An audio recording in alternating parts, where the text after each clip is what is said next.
Social media पर एक video viral हुई है जिसमें कुछ नौजवानों को मुगल बादशाहों बाबर, हुमायूं और अकबर के नामों वाले रोड साइन बोर्ड्स की तोड़फोड़ करते देखा जा सकता है। नौजवानों को बादशाहों के नामों पर सियाह पेंट छिड़कते और साइन बोर्ड्स पर पेशाब करते देखा जा सकता है।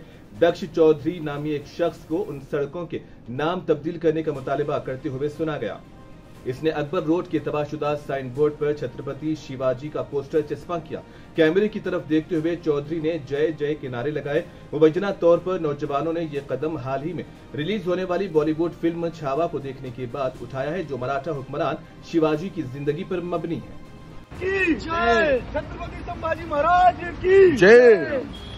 यह देश छत्रपति शिवाजी महाराज, छत्रपति संभाजी महाराज, यह देश महाराणा प्रताप, यह देश दादा सूरजमल, उनकी देन है। जितना ऐसे गद्दारों का इस देश के अंदर कोई जरूरत नहीं, ना इनका